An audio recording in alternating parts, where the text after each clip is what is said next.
BJP NDA ने बिहार में जंगल राज को एक बार फिर से रोका है।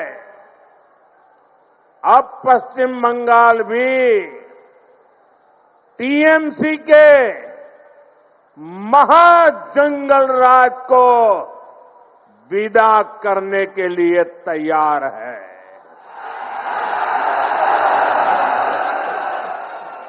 तैयार है ना? पक्का? तो मेरे साथ एक संकल्प लेंगे। संकल्प लेंगे। मैं कहूंगा पलटानो दोरकार, पलटानो दोरकार। आप कहेंगे चाय बीजेपी सरकार। पलटानो दोरकार,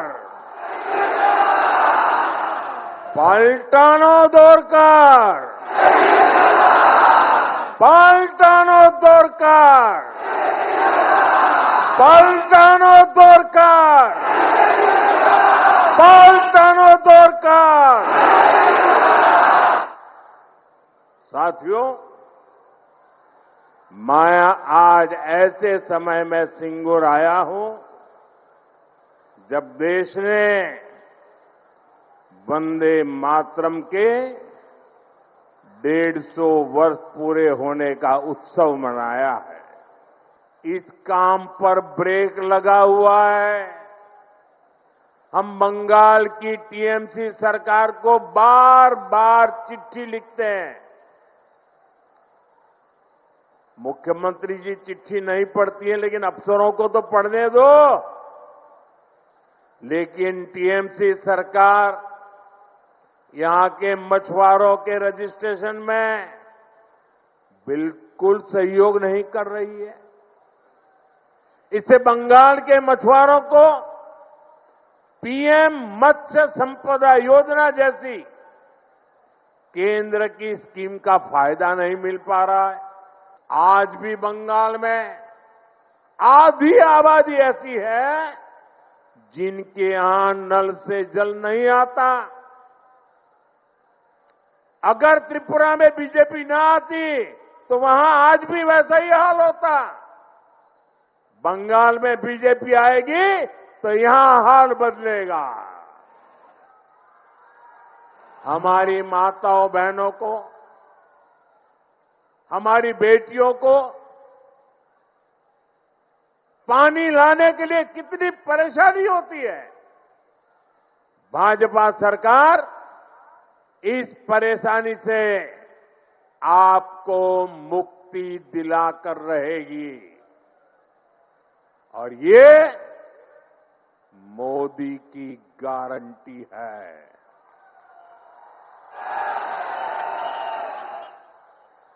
पश्चिम बंगाल की, देश की सुरक्षा के साथ भी खिलवाड़ कर रही है। इसलिए यहां के नौजवानों को खास तौर पर बहुत सावधान रहना है। टीएमसी यहां घुसपैठियों को भांति भांति की सुविधाएं देती है। घुसपैठियों को बचाने के लिए धरने प्रदर्शन करती है।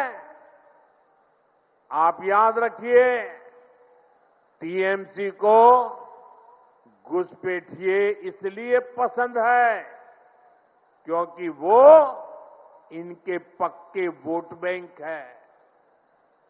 घुसपैठियों को बचाने के लिए टीएमसी किसी भी हद तक जा सकती है। बीते 11 वर्षों से केंद्र सरकार टीएमसी सरकार को बार बार चिट्ठी लिख रही है कि बंगाल के बॉर्डर पर फेंसिंग लगानी है, इसके लिए जमीन चाहिए। लेकिन टीएमसी को कोई फर्क नहीं पड़ता।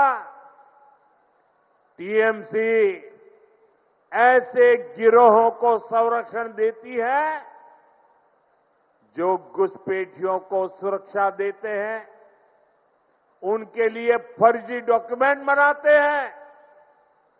साथियों, समय आ गया है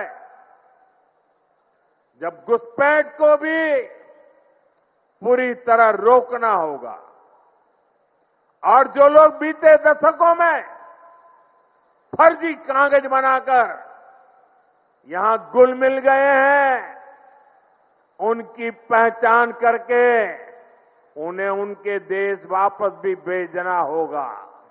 শ্রমিক ভট্টাচার্য মহাশয় আমাদের আদরণীয় প্রধানমন্ত্রী মোদিজিকে উত্তরীয় পরিয়ে সম্মান জ্ঞাপন করবেন।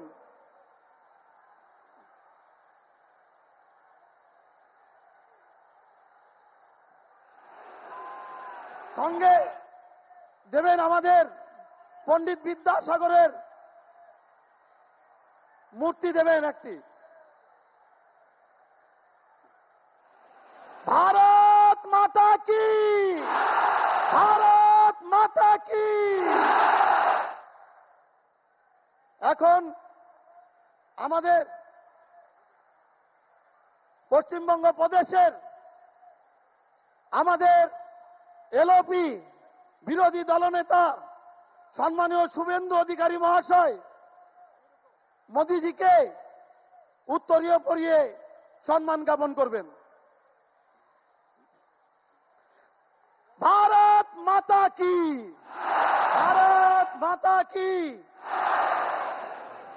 এখন আমাদের যশস্বী প্রধানমন্ত্রী, আমাদের আদরণীয় প্রধানমন্ত্রী মোদিজিকে জগদ্ধাত্রী মায়ের মূর্তি দেবেন আমাদের প্রিয় সভাপতি গৌতম চ্যাটার্জি মহাশয় এবং দীপঞ্জতা।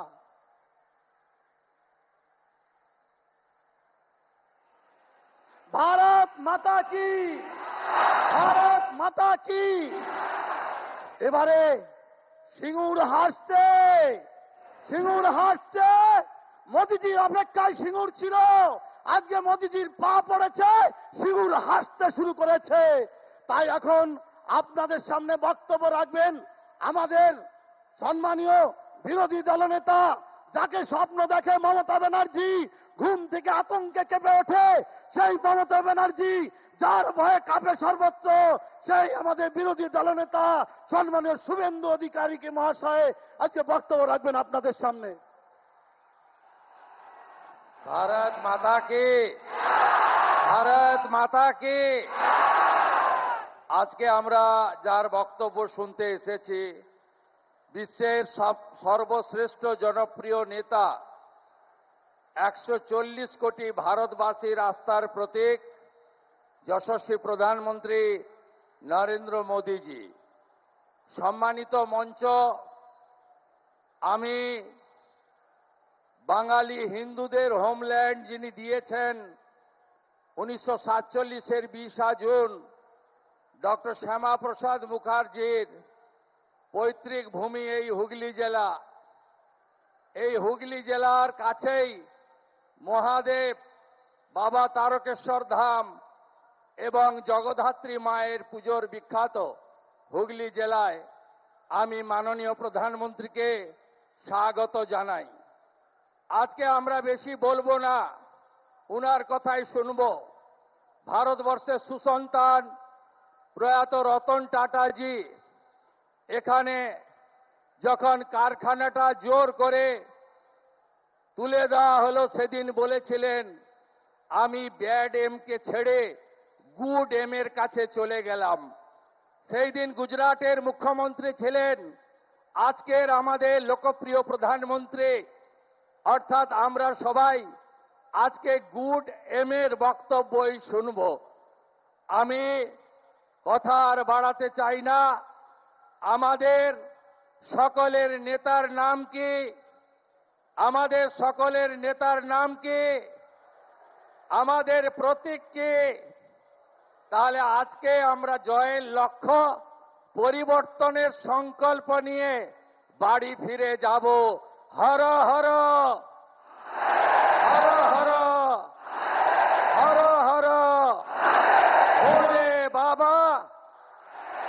ত্রিশূলধারী বন্দে মাতরম।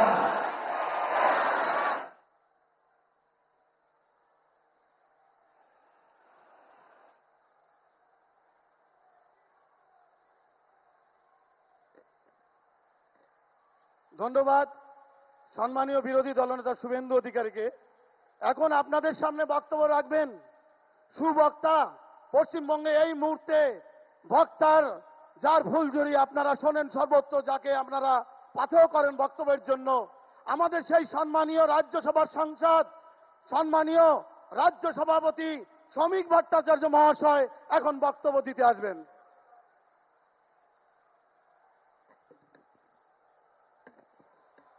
পৃথিবীর জনপ্রিয়তম রাজনৈতিক ব্যক্তিত্ব ভারতের প্রধানমন্ত্রী শ্রদ্ধেয় শ্রী নরেন্দ্র দামোদর দাস মোদী, কেন্দ্রীয় মন্ত্রী, আমাদের পার্শ্ববর্তী রাজ্যের প্রাক্তন মুখ্যমন্ত্রী শ্রী সর্বানন্দ সোনোয়াল, মঞ্চে উপস্থিত আরো দুই কেন্দ্রীয় মন্ত্রী শান্তনু ঠাকুর এবং সুকান্ত মজুমদার, বিরোধী দলনেতা শুভেন্দু অধিকারী, এখানে উপস্থিত আমাদের নেতৃবৃন্দ, বিভিন্ন পাশের জেলা থেকে আগত আমাদের সহকর্মী বন্ধুগণ, সুধী নাগরিকবৃন্দ, নির্বাচক মণ্ডলী, মা ও বোনেরা, দেখুন, শিল্পের বদ্ধভূমিতে দাঁড়িয়ে আমাদের প্রধানমন্ত্রী নরেন্দ্র মোদী আপনাদের কাছে এসেছেন শিল্পায়নের বার্তা দিতে।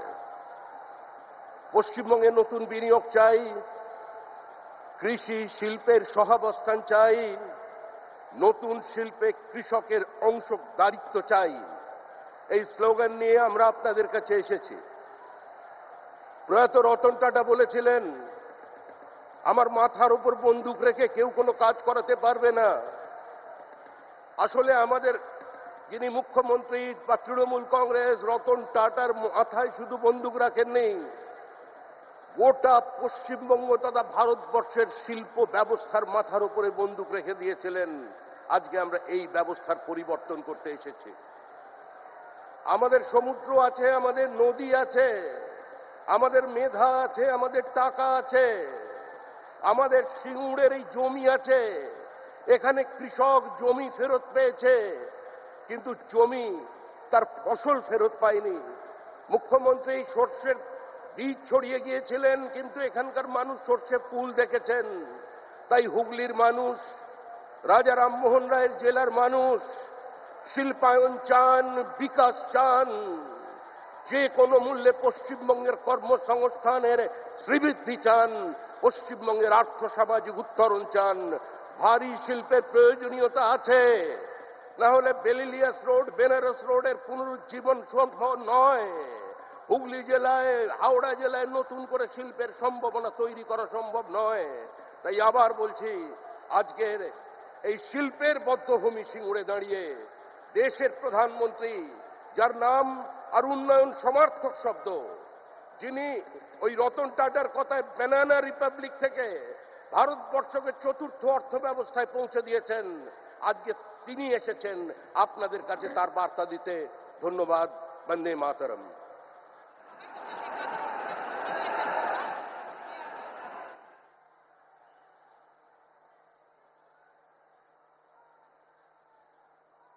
ধন্যবাদ মাননীয় রাজ্য সভাপতিকে।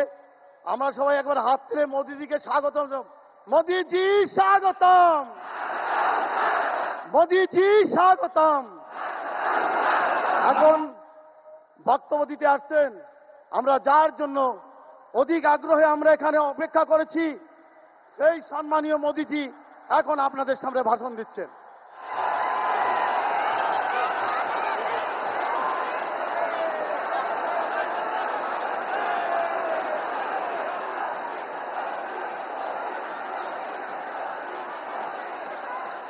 सबसे पहले तो ये जो सारे बाल मित्र अलग अलग पेंटिंग बना के ले आए हैं, जरा एसपी जी के लोग इसको कलेक्ट कर लें, वरना ये बच्चे एक एक घंटे तक ऐसे हाथ ऊपर करके खड़े रहते हैं।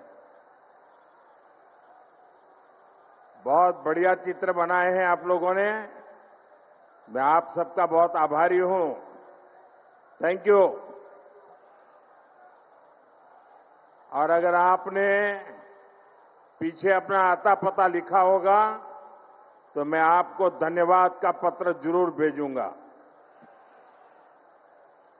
देखिए, उस तरफ भी कोई बेटी लेके आई है, उसको कलेक्ट कर लीजिए।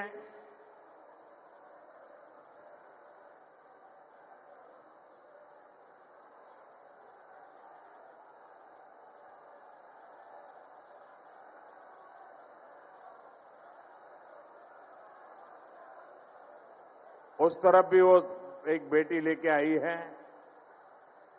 मैं आप सबका बहुत बहुत आभारी हूं। भारत माता की, भारत माता की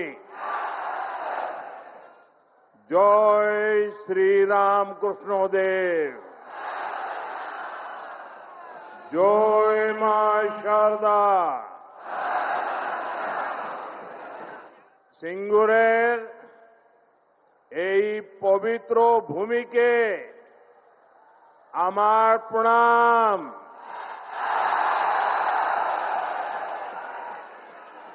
आज सुबह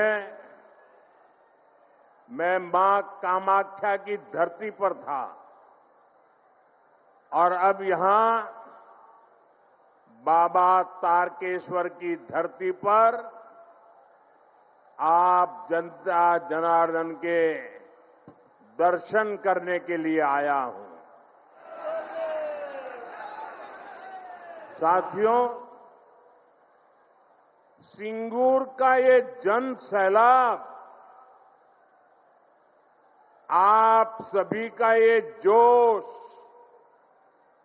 ये उत्साह, और मैं तो देख रहा हूं, शायद पीछे लोग देख भी नहीं पाते होंगे। मैं अभी दोनों तरफ कोने पर जाकर देखा, दूर दूर तक लोग ही लोग हैं।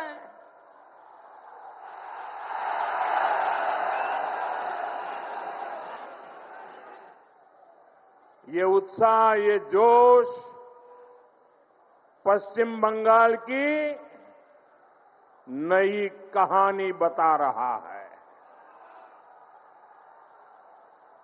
और मैं देख रहा हूं बहुत बड़ी संख्या में माताएं बहनें आशीर्वाद देने आई है, किसान आए हैं, श्रमिक आए हैं, और नौजवानों का जोश तो हम सब देख रहे हैं।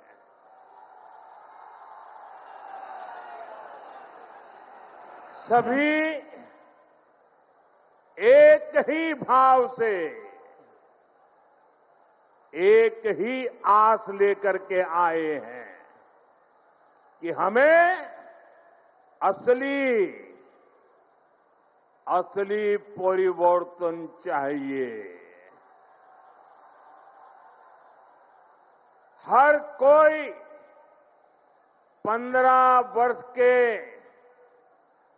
महाजंगल राज को बदलना चाहता है। और अभी तो बीजेपी एनडीए ने बिहार में जंगल राज को एक बार फिर से रोका है। अब पश्चिम बंगाल भी टीएमसी के महाजंगल राज को विदा करने के लिए तैयार है।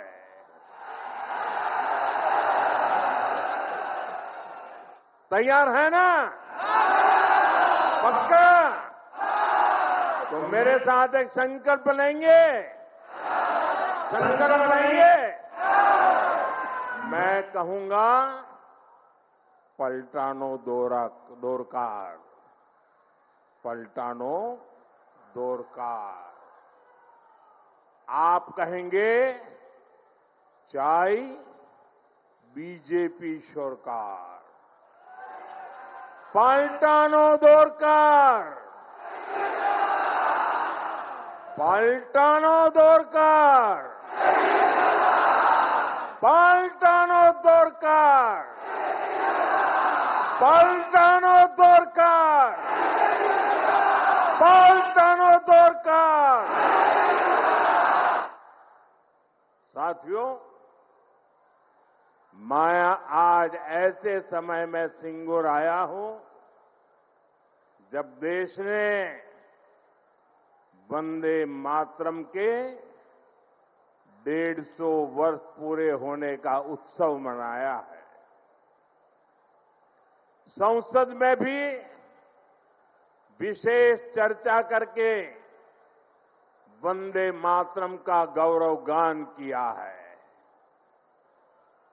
पूरी संसद ने, पूरे देश ने ऋषि बंकिम चंद्र चट्टोपाध्याय जी को श्रद्धा भाव से नमन किया। हुगली और वंदे मातरम का रिश्ता तो और भी विशेष है। कहते हैं यहीं पर ऋषि बंकिम जी ने वंदे मातरम को उसका पूर्ण स्वरूप दिया। साथियों, जिस प्रकार वंदे मातरम आजादी का उद्घोष बना था, हमें वंदे मातरम को पश्चिम बंगाल को, भारत को विकसित बनाने का मंत्र भी बनाना है। साथियों, बंगाल की धरती ने देश की विरासत, देश की आजादी के लिए जो दिशा दी, जो नेतृत्व दिया, बीजेपी उस प्रेरणा को राष्ट्र के कोने कोने तक ले जा रही है। ये भाजपा सरकार ही है जिसने दिल्ली में कर्तव्य पथ पर इंडिया गेट के सामने नेताजी सुभाष बाबू की प्रतिमा लगाई है। पहली बार लाल किले से आजाद हिंद फौज के योगदान को नमन किया गया। अंडमान निकोबार में नेताजी के नाम पर द्वीप का नाम रखा गया। इतना ही नहीं, पहले जो 26 जनवरी के कार्यक्रम थे ना, वो 24-25 तारीख से शुरू होते थे और 30 तारीख को पूरे होते थे। हमने ये कार्यक्रम बदल दिया। हमने अब 23 जनवरी सुभाष बाबू की जन्म जयंती से शुरू किया और महात्मा गांधी की पुण्यतिथि पर पूरा करने का तय किया। साथियों, बांग्ला भाषा और साहित्य बहुत ही समृद्ध है, लेकिन बांग्ला भाषा को क्लासिकल लैंग्वेज का दर्जा भी तब मिला जब आपने मुझे आशीर्वाद दिया, बीजेपी की दिल्ली में सरकार बनाई। इससे बांग्ला भाषा में रिसर्च को बल मिलेगा। साथियों, बीजेपी के सरकार के प्रयासों से ही दुर्गा पूजा को यूनेस्को ने कल्चरल हेरिटेज का दर्जा दिया है।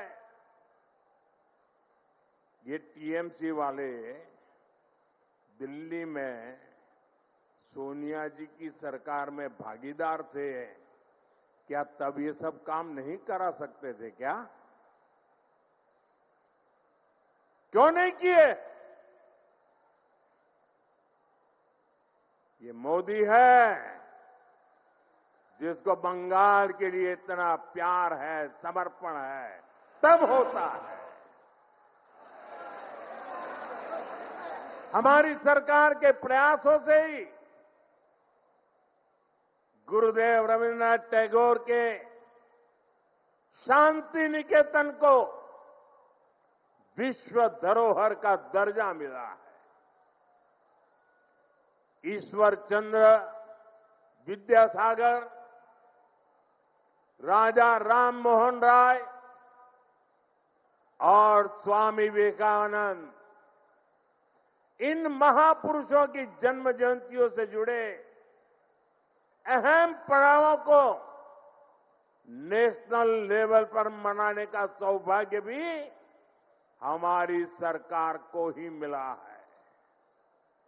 ये हम इसलिए कह रहे हैं और हम इसलिए कर रहे हैं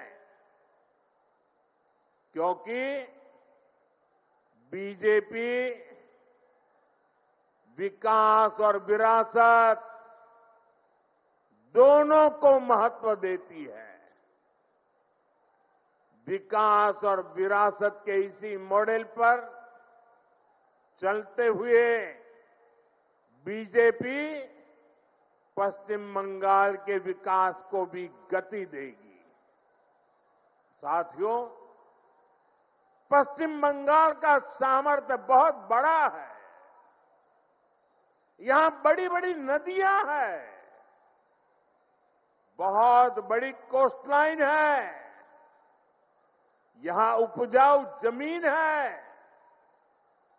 पश्चिम बंगाल के हर जिले में कुछ न कुछ खास है और यहां के लोग तो बुद्धि, प्रतिभा, सामर्थ्य, समर्पण अद्भुत है। भाजपा हर जिले की इस ताकत को और ज्यादा बढ़ाएगी और जब हर जिले के हिसाब से योजनाएं बनेगी तो इसका सबसे ज्यादा लाभ उन जिलों में रहने वालों के लोगों को होगा। जैसे यहां की धनिया खाली साड़ी है, यहां का जूट है, हैंडलूम से जुड़े अन्य प्रोडक्ट है। पीढ़ियों से लोग इस काम से जुड़े हैं और जब हर जिले के हिसाब से योजनाएं बनेगी तो इसका सबसे ज्यादा लाभ उन जिलों में रहने वालों के लोगों को होगा। जैसे यहां की धनिया खाली साड़ी है, यहां का जूट है, हैंडलूम से जुड़े अन्य प्रोडक्ट है।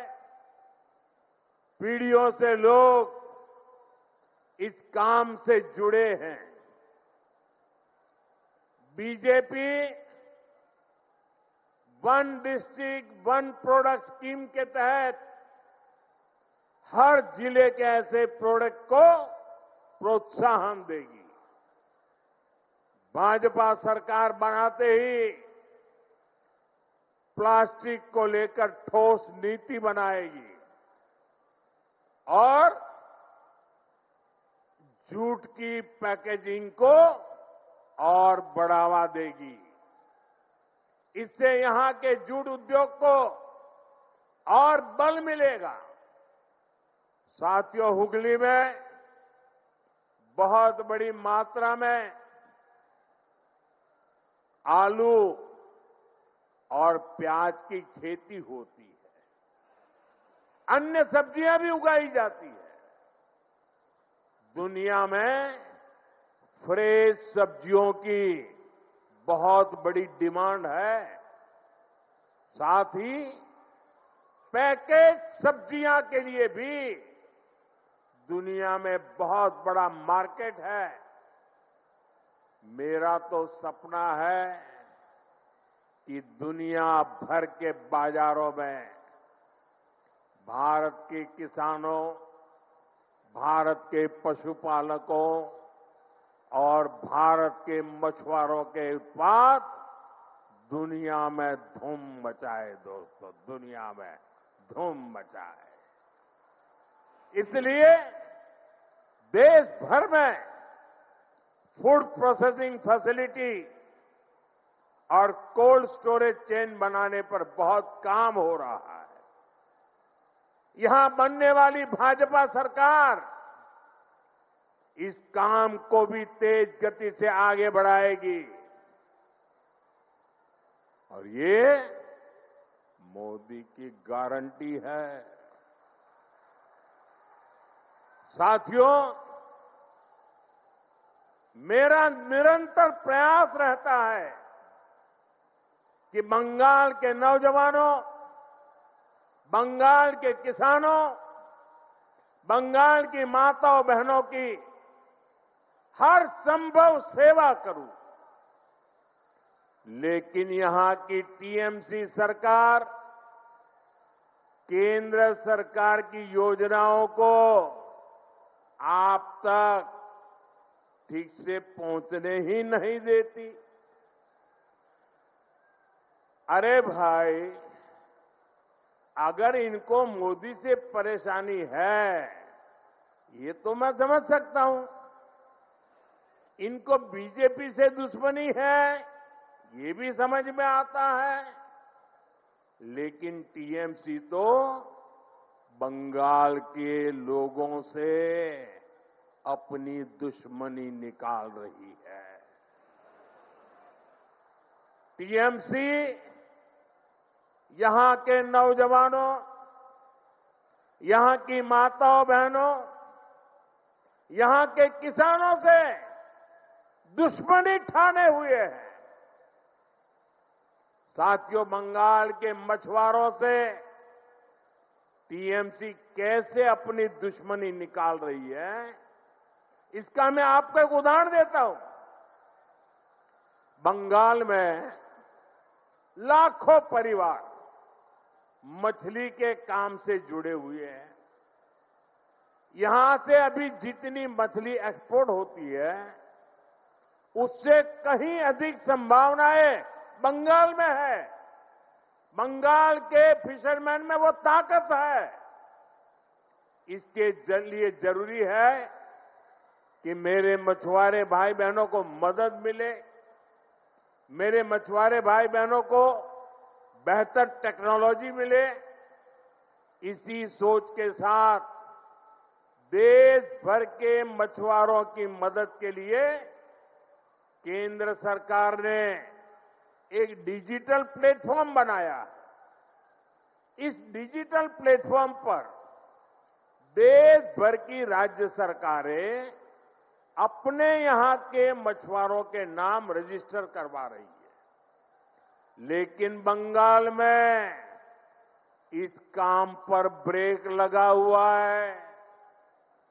हम बंगाल की टीएमसी सरकार को बार बार चिट्ठी लिखते हैं। मुख्यमंत्री जी चिट्ठी नहीं पढ़ती है, लेकिन अफसरों को तो पढ़ने दो। लेकिन टीएमसी सरकार यहां के मछुआरों के रजिस्ट्रेशन में बिल्कुल सहयोग नहीं कर रही है। इससे बंगाल के मछुआरों को पीएम मत्स्य संपदा योजना जैसी केंद्र की स्कीम का फायदा नहीं मिल पा रहा है। साथियों, टीएमसी बंगाल के नौजवानों के भविष्य भी के साथ भी खेल खेल रही है। पूरे देश में हजारों आधुनिक पीएम श्री स्कूल खोले जा रहे हैं। लेकिन टीएमसी बंगाल के बच्चों को पीएम श्री स्कूल की बेहतर शिक्षा से भी वंचित रख रही है। आप मुझे बताइए, बंगाल के बच्चों का भविष्य तबाह कर रही टीएमसी सरकार को जाना चाहिए कि नहीं जाना चाहिए? जाना चाहिए कि नहीं जाना चाहिए? ये टीएमसी को भगाना चाहिए कि नहीं भगाना चाहिए? ये टीएमसी को हटाना चाहिए कि नहीं हटाना चाहिए? बंगाल को बचाना चाहिए कि नहीं बचाना चाहिए? नौजवानों का भविष्य बनाना चाहिए कि नहीं बनाना चाहिए?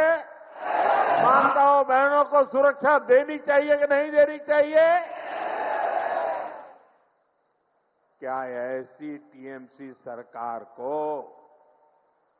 बंगाल को सजा देनी चाहिए कि नहीं देनी चाहिए? ये टीएमसी को सजा मिलनी चाहिए कि नहीं मिलनी चाहिए?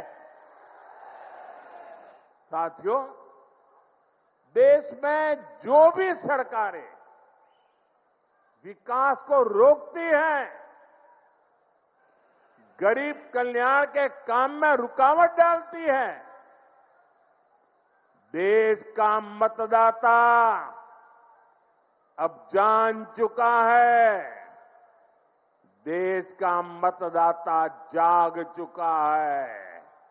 ये रुकावट डालने वाले हर किसी को लगातार सजा मिलती रही है। दिल्ली में भी, दिल्ली प्रदेश में एक ऐसी ही सरकार थी जो केंद्र की योजनाओं को लागू नहीं होने देती थी। हम उनको कहते रहे कि दिल्ली के गरीब परिवारों को मुफ्त इलाज देने वाली आयुष्मान स्कीम लागू करो, लेकिन वो सुनते ही नहीं थे। वो राजनीतिक हिसाब किताब में ही लगे रहते थे। इसलिए दिल्ली की जनता ने उनको सत्ता से बाहर का रास्ता दिखा दिया, मुख्यमंत्री को भी घर भेज दिया। और अब दिल्ली में आयुष्मान योजना से गरीबों को मुफ्त इलाज हो रहा है।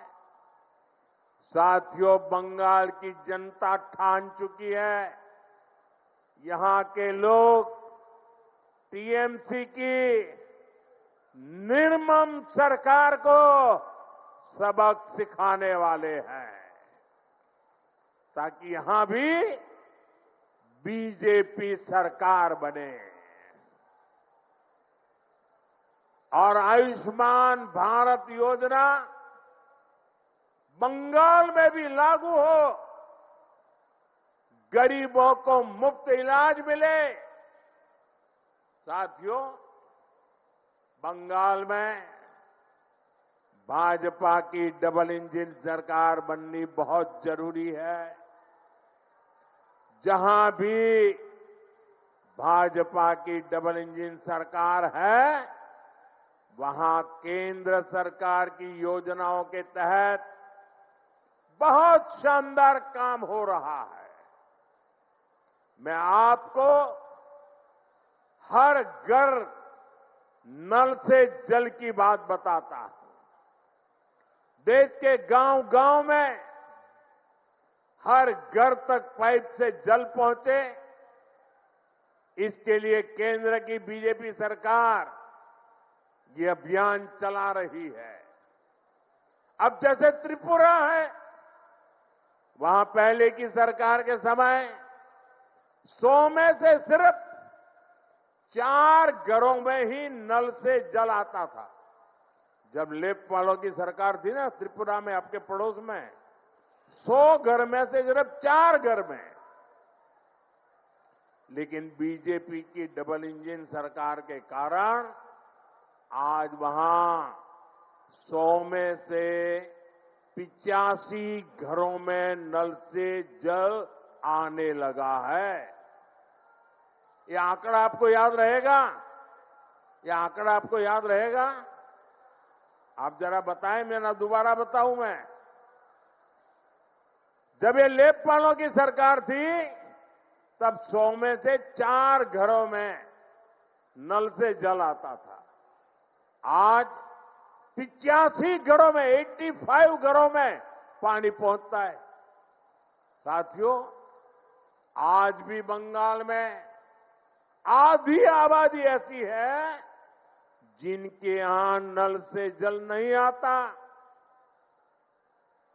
अगर त्रिपुरा में बीजेपी ना आती तो वहां आज भी वैसा ही हाल होता। बंगाल में बीजेपी आएगी तो यहां हाल बदलेगा। हमारी माताओं बहनों को, हमारी बेटियों को पानी लाने के लिए कितनी परेशानी होती है। भाजपा सरकार इस परेशानी से आपको मुक्ति दिलाकर रहेगी और ये मोदी की गारंटी है।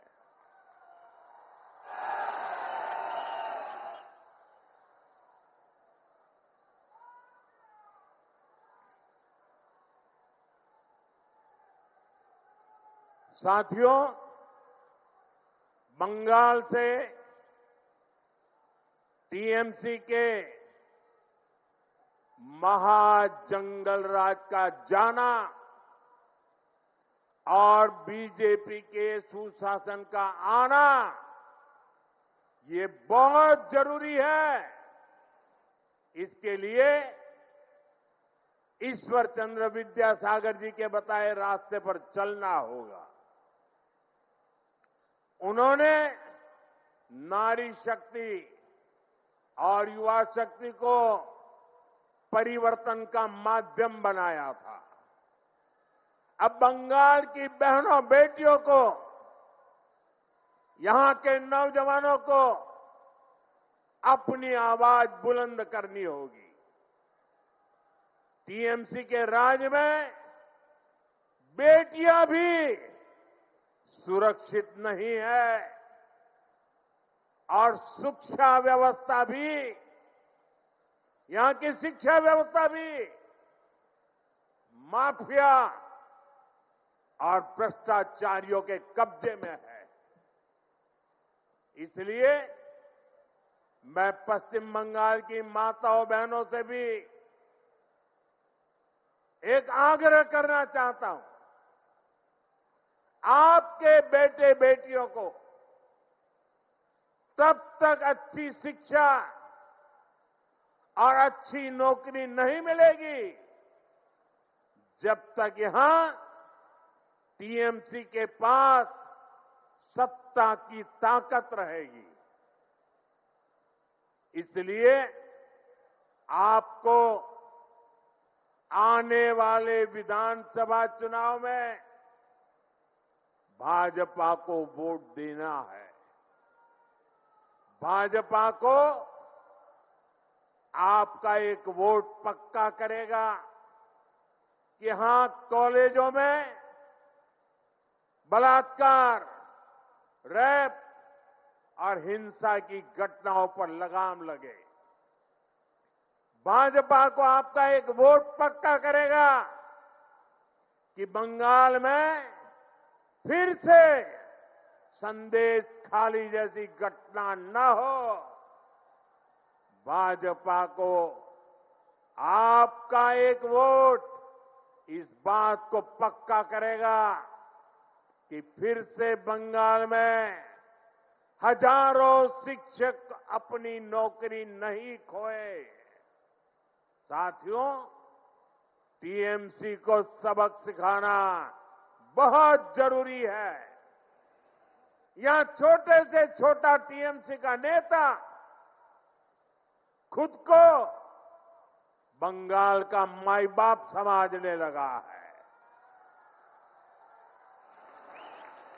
हुगली को तो इन्होंने शिक्षक भर्ती घोटाले के लिए बदनाम किया है। बीजेपी युवाओं को लूटने वालों को जरूर सजा दिलाएगी।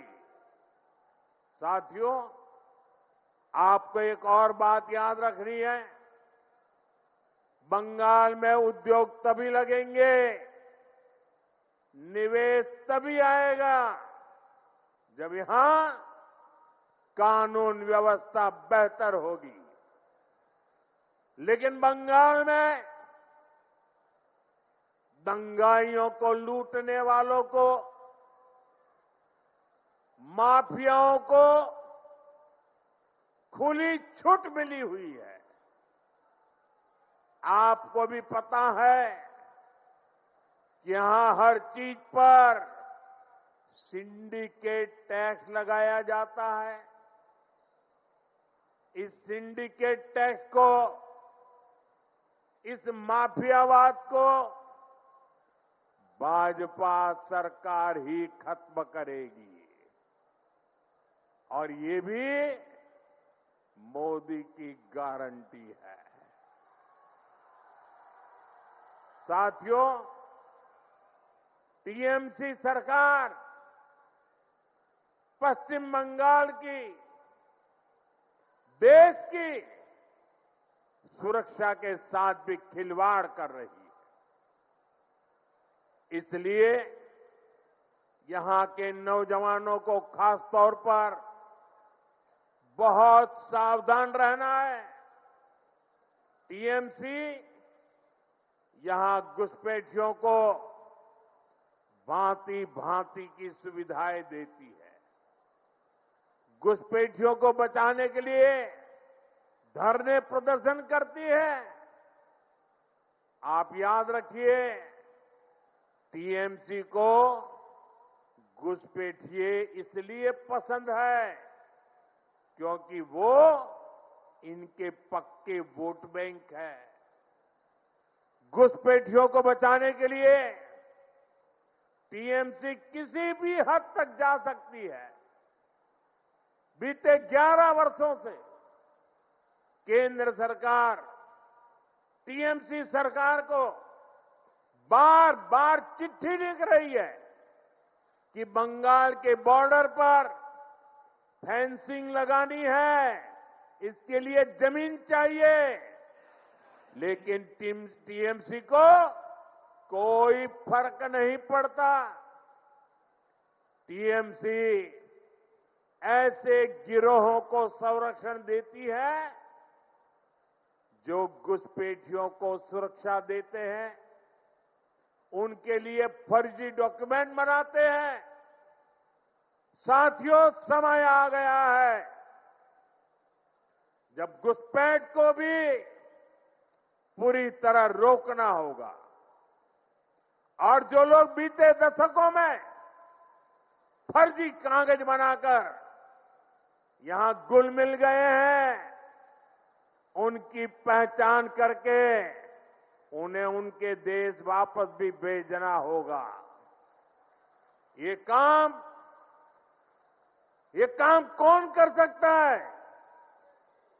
ये काम कौन कर सकता है? ये काम कौन कर सकता है? ये काम कौन कर सकता है? ये काम आपका एक वोट कर सकता है। आपके वोट की ताकत है। आपका वोट ये सारे सपने पूरा करा सकता है। बीजेपी को दिया आपका एक एक वोट घुसपैठियों को भगा सकता है। इसलिए इस बारी आपको एक ही लक्ष्य, एक ही धुन, एक ही सुर, एक ही संकल्प लेना है। और मैंने प्रारंभ में संकल्प दिलवाया था, फिर से बोलवाता हूं, पाल्टानो दरकार, पाल्टानो दरकार, चाहे बीजेपी सरकार। पाल्टानो दरकार, पाल्टानो दरकार, पाल्टानो दरकार, पाल्टानो दरकार, पाल्टानो दरकार। इसी संकल्प के साथ एक बार फिर आप सभी को यहां विशाल संख्या में हमें आशीर्वाद देने के लिए, आने के लिए मैं आपका बहुत बहुत आभार व्यक्त करता हूं। मेरे साथ बोलिए, भारत माता की, भारत माता की, भारत माता की। वंदे वंदे वंदे वंदे वंदे वंदे वंदे